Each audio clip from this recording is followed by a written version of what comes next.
Bienvenue à nouveau sur ma chaîne et merci d'être ici. Aujourd'hui, je voulais parler des habitudes de ménage si vous n'aimez pas faire le ménage. Dans la vidéo précédente, j'ai dit que j'ai toujours été assez désordonnée. Je n'ai jamais vraiment eu de bonnes habitudes de ménage ni aimé faire le ménage en général. Ce qui, comme je l'ai dit la semaine dernière, peut être un peu embarrassant. Mais c'est quelque chose que j'ai dû admettre pour avancer et construire de nouvelles habitudes.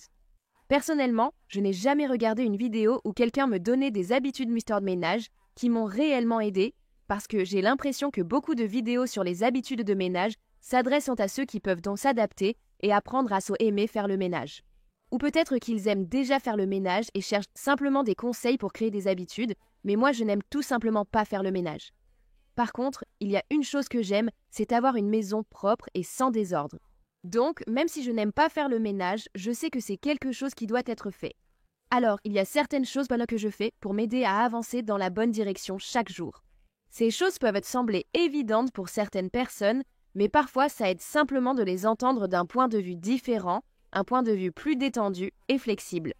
Je pense que c'est très important, surtout en tant que maman de 4 jeunes enfants. Pour moi, il est essentiel d'être flexible toute la journée, si c'est votre première fois sur ma chaîne. Je suis épouse et maman de 4 enfants de 6, 4, 3 ans et 4 mois. Et voici quelques raisons pour lesquelles il est important pour moi d'être flexible. Non seulement je suis une maman au foyer, ce qui est déjà un travail à temps plein, mais je travaille aussi à la maison et je fais l'école à la maison à mes enfants. Le temps dehors est très important. Je ne laisse pas vraiment mes enfants passer trop de temps devant les écrans, ils n'ont même pas de tablette. Je ne dis pas qu'il y a quelque chose de mal si vos enfants en ont, c'est juste une décision que nous avons choisi de prendre. Nous faisons beaucoup d'activités manuelles, jouons à des jeux et passons du temps dehors, donc le ménage se fait entre tout cela. Alors commençons par la première habitude, et celles-ci ne sont dans aucun ordre particulier parce que la vie de chacun, la routine quotidienne de chacun, est un peu différente. Je ne vais pas vous dire d'abord tu te réveilles et tu fais ceci puis tu fais cela, et ensuite tu termines ta soirée en faisant ceci. Ce n'est pas comme ça que ça fonctionne. Ce sont juste des tâches quotidiennes que je sais devoir accomplir. Et au cours de ma journée, je trouve comment les intégrer.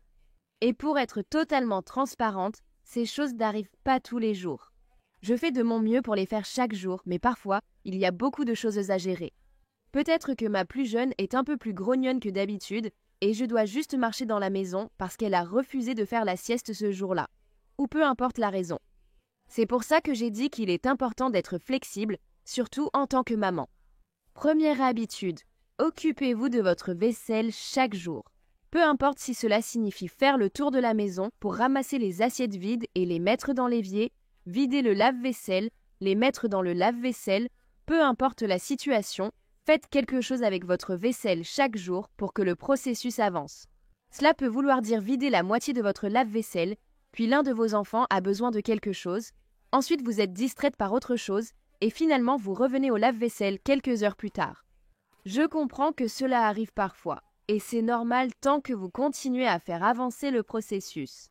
L'un de mes moments préférés pour vider ou remplir le lave-vaisselle, selon ce qu'il y a à faire, c'est le matin pendant que je prépare le petit déjeuner ou le soir pendant que je prépare le dîner.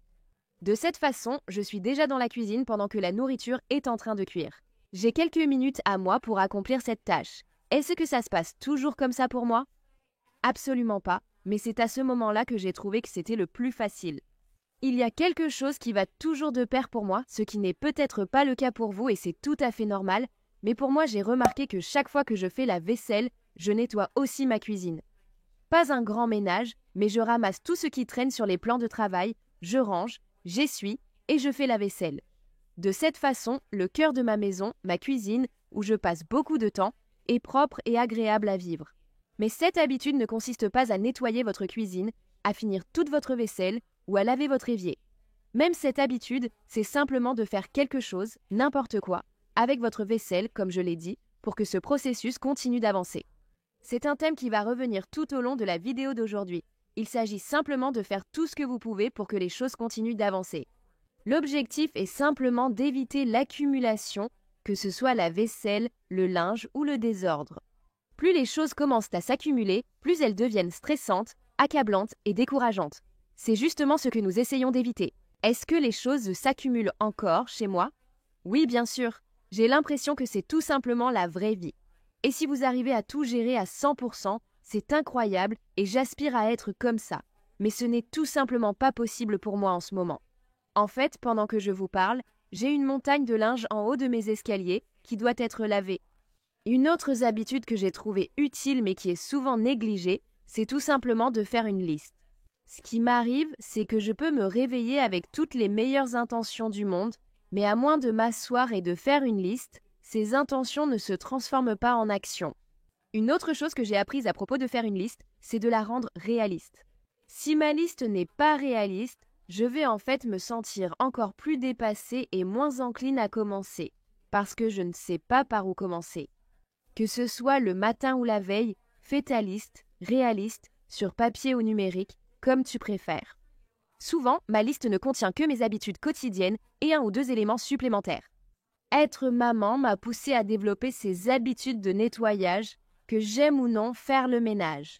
Une autre habitude de nettoyage quotidienne que je trouve importante, c'est que lorsque tu passes d'une pièce ou d'un espace à un autre, assure-toi de prendre quelques objets sur ton chemin. Aussi simple que cela puisse paraître, celle-ci a été difficile pour moi, car il m'est facile de passer à côté du désordre sans y prêter attention. Encore une fois, cette vidéo s'adresse à celles qui n'aiment pas faire le ménage. Si tu aimes le ménage ou as déjà de bonnes habitudes de nettoyage, cette vidéo n'est peut-être pas pour toi, car tu pourrais trouver ces astuces trop simples. Parce que beaucoup de ces habitudes peuvent sembler évidentes, mais pour quelqu'un comme moi, j'ai dû revoir à la baisse mes attentes sur ce qui doit être fait. Car trop de vidéos de ménage en ligne te donnent des attentes irréalistes et tu finis par être déçu de toi-même au lieu d'être fier, simplement parce que tu n'as pas pu tout faire. Alors commence par les bases et ajoute petit à petit. Quand je fais ma liste le matin, il y a très peu de chances que j'arrive vraiment à faire là ou les 2 choses en plus qui s'y trouvent. Mes journées sont généralement complètement remplies jusqu'à environ 10 ou 11 heures du soir. Nombreux sont ceux qui préfèrent faire le ménage une fois les enfants couchés. Si cela vous convient, tant mieux. En général, après avoir couché mes 3 aînés, mon plus jeune se réveille environ 2 heures, puis je me couche entre 10 et 11 heures. Si pour une raison quelconque, elle reste endormie. Je profite souvent de ce temps pour avancer au travail, donc il me reste peu de temps le soir pour le ménage. Donc, dans le cas où il m'arrive de terminer mes habitudes quotidiennes à une heure raisonnable et que je suis satisfaite de tout ce que j'ai accompli, je commence l'une de ces tâches supplémentaires. Actuellement, mon bureau figure sur cette liste. C'est un vrai désastre, mais c'est une tâche supplémentaire que parfois je n'ai tout simplement pas le temps de faire. Je préfère que ma vaisselle, mon linge et le reste de ma maison restent en ordre plutôt que de me concentrer sur un projet spécifique alors que tout le reste s'accumule en arrière-plan. Par exemple, j'ai récemment refait ma chambre et quand je l'ai fait, tout le reste a pris du retard. Ce projet m'a pris environ 3 jours et pendant ces 3 jours, c'était ma priorité principale. Ma vaisselle s'est accumulée, j'avais une montagne de linge, il y avait des jouets partout et il est difficile de reprendre le contrôle une fois que le désordre atteint un certain niveau. Je tiens aussi à 2 autres habitudes quotidiennes, dont nettoyer le sol. Nettoyer le sol ne veut pas forcément dire nettoyer tout le sol dans toute la maison. Tout comme faire la vaisselle, faites ce que vous pouvez. Que cela signifie passer l'aspirateur au rez-de-chaussée, passer la serpillière avec un aspirateur laveur, c'est toujours une excellente option. Peut-être que cela signifie passer l'aspirateur dans les escaliers ou seulement à l'étage. Peu importe ce que cela signifie pour vous, nettoyez une partie de votre sol. Savez-vous ce qui accompagne le passage de l'aspirateur ou de la serpillière ? Tout ramasser. C'est encore une de ces choses qui vont tout simplement de pair. Vous ne voudriez pas passer l'aspirateur ou la serpillière avec des objets éparpillés au sol. Parfois, pour moi, ça veut dire ranger ma chambre et passer l'aspirateur seulement là-bas. Ça peut être vraiment très simple. Ça peut être une pièce, ça peut être plusieurs pièces, mais peu importe la quantité, cela commence à créer cette habitude. J'ai mentionné qu'un aspirateur laveur est une excellente option. Cependant, même si j'adore mon Tinko, cela ajoute une étape supplémentaire. Videz le réservoir d'eau sale, lancez l'auto-nettoyage, puis videz-le encore. Bien sûr, je ne veux pas laisser de pièces sales à l'intérieur, car cela commence à sentir mauvais et des bactéries peuvent se développer. Donc, c'est vraiment important de s'occuper de ces choses si vous avez un aspirateur laveur. Donc parfois, simplement passer l'aspirateur est la meilleure option pour moi, parce que je n'ai pas envie de vider le réservoir d'eau sale, de nettoyer toutes les pièces et de le vider à nouveau après le cycle d'auto-nettoyage, même si cela paraît si simple. Ça ajoute juste une étape de plus, une tâche supplémentaire à faire et à laquelle je dois penser, mais il est important de garder vos sols propres. Ce sont mes habitudes quotidiennes. Je passe la serpillière sur mes sols au moins une fois par semaine et je m'assure de prendre le temps de le faire. Le prochain point n'est pas vraiment une habitude, mais plutôt quelque chose que j'ai commencé à faire pour me faciliter la vie et réduire mon stress. Je comprends qu'il est facile d'être frustré par sa famille ou par les personnes avec qui on vit si elles laissent du désordre un peu partout et ne nettoient pas, surtout si c'est toi qui fais le ménage la plupart du temps. Bien sûr, mes enfants et mon mari m'aident tout le temps, mais ce sont des enfants et mon mari travaille de longues heures à l'extérieur de la maison. Donc, mon rôle en tant que maman au foyer qui travaille à la maison, c'est de nettoyer, de cuisiner et de faire tout ce qu'il faut pour m'occuper de mon foyer. Alors, disons par exemple que mes enfants ont fait un gros désordre. Une chose qu'ils adorent pas tant faire, c'est construire une cabane, y amener toutes leurs peluches, leurs couvertures et oreillers et un petit goûter. Comme tu peux l'imaginer, ça va un peu trop loin et ça crée un énorme désordre. Si mes enfants ont fini de jouer avec la cabane qu'ils ont construite et qu'ils sont partis jouer ailleurs ensemble, mais que ce désordre me rend folle, au lieu de les interrompre parce que je n'aime plus ce bazar, il est tellement plus facile de prendre 5 ou 10 minutes et de tout ranger moi-même. De cette façon, je n'interromps pas mes enfants pendant qu'ils jouent gentiment, ce qui pourrait provoquer une mauvaise humeur que personne n'a envie de gérer. Et je ne laisse pas non plus le désordre là pour qu'ils le rangent plus tard. Si c'est quelque chose que je veux faire tout de suite, alors autant le faire moi-même. Il est normal que certains ne soient pas d'accord avec moi. J'ai simplement trouvé que c'était plus facile et moins stressant pour moi de m'occuper des choses moi-même, seulement si je veux que ce soit fait tout de suite. Si c'est quelque chose qui peut attendre ou qui ne me dérange pas, bien sûr, j'attendrai que mes enfants le fassent, ou au moins qu'ils m'aident. Mais j'ai l'impression qu'il n'est pas nécessaire de les interrompre dans ce qu'ils font simplement parce que j'ai un problème avec quelque chose. Je suppose que ce que je veux dire, c'est que si vous avez du désordre chez vous qui prendrait 5 ou 10 minutes à arranger, au lieu d'attendre et d'être dérangé par ce désordre, prenez simplement le temps de le nettoyer. Vous vous sentirez tellement mieux une fois que le désordre ne sera plus là, même si ce n'était pas votre désordre à la base.